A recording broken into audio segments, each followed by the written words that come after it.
এর মধুকরে মোড়ে বেঁধে হুল নব সহকার মঞ্জরি সহ ভ্রমরী চুমে ভোমরানি পাঠিয়া মরে গুমরি কত ঘাটে ঘাটে সই সই ঘট ভরে নীতি ওই চোখে মুখে ফোটে খই আপ রাঙা গাল যত আত ভাঙা ইঙ্গিত তত হয় লাল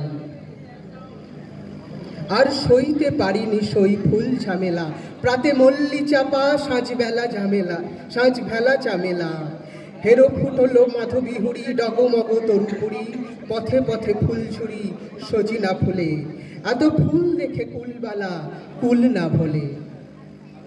বসন্তের সন্ধ্যায় শুনলেন ফাল্গুনী, এখন বইছে আবার চৈতি হাওয়া, গুমড়ে ওঠে মন, পেয়েছিলাম এমনি হাওয়ায় তোমার পরশন। তেমনি আবার মহুয়া মৌ, মৌমাছিদের কৃষ্ণা বউ, পান করে ওই ঢুলছে নেশায় দুলছে মহুল বন। ফুল শৌখিন দক্ষিণ হাওয়ায় কানুন উচাটন, চৈতি রাতের গাইত গজল বুলবুলিয়ার রব, দুপুর বেলায় চবুতরায় কাঁদত কবুতর। ভুঁই তারকা সুন্দরী সজনে ফুলের দলঝড়ি থোপা থোপা লাজ ছড়াতো দোলন খোপার পর, ঝাঝাল হাওয়ায় বাজত উদাস মাছ রাঙার স্বর। পিয়াল বনায় পলাশ ফুলের গেলাস ভরা মৌ, ক্ষেত বধুর জড়িয়ে গলা সাঁওতালিয়া বউ।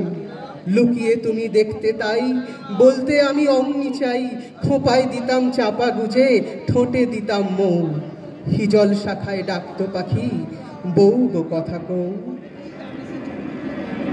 এই আমাদের দুখুমিয়া নজরুল, চির বসন্ত যার মননে, চির বিদ্রোহ যার কলমে, তারই জন্মের ১২৫তম বছরে অনুরণনের নিবেদন বিদ্রোহী বসন্ত। আজ থেকে প্রায় ১০০ বছর আগে বাংলার মুখে ধূমকেতুর মতো তার আবির্ভাব। এই ধূমকেতু পত্রিকায় প্রকাশিত তার আনন্দময়ের আগমনে কবিতাটি নিষিদ্ধ করল ব্রিটিশ সরকার।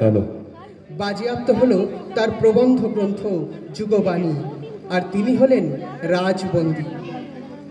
আমার উপর অভিযোগ আমি রাজবিদ্রোহী, তাই আমি রাজ কারাগারে বন্দী এবং রাজদ্বারে অভিযুক্ত।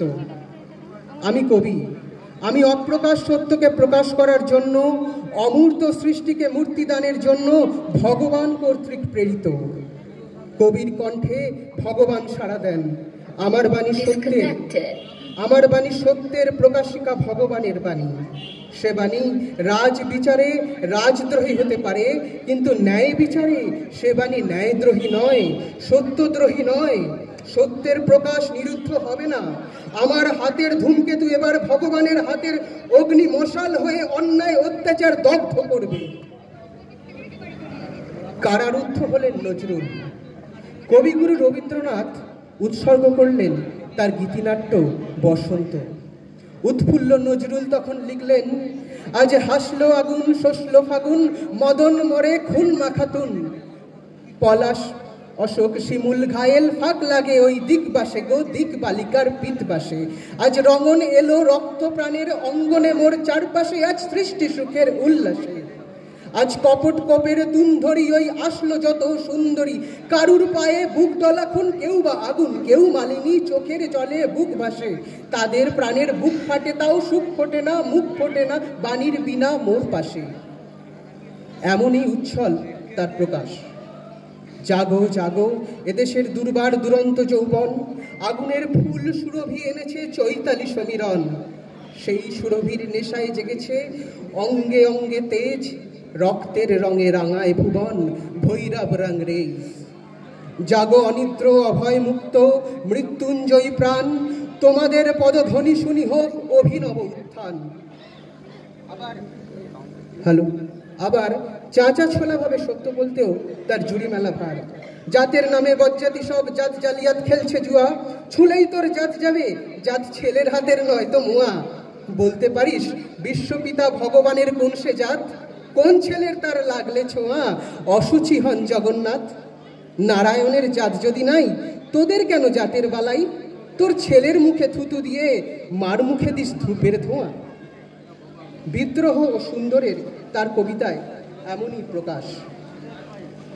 সুন্দর সুন্দর গাহি জাগিয়া উঠিল চরাচর, সেই সে আদিম শব্দ, সেই আদি কথা, সেই নির্জনের সৃজনের ব্যথা। তার প্রার্থনা, হে বসন্তের রাজা আমার, নাও এসে মোর হার মানাহার। তার বিশ্বাস, ফুটবে আবার দোলন চাপা চৈতি রাতের চাঁদনি। তার দর্শন, প্রেম সত্য চিরন্তন। আর তার গান, সাম্যের গান। সাম্যের গান গায় একদম। আমার চক্ষে পুরুষ রমণী, কোনো ভেদাভেদ নাই।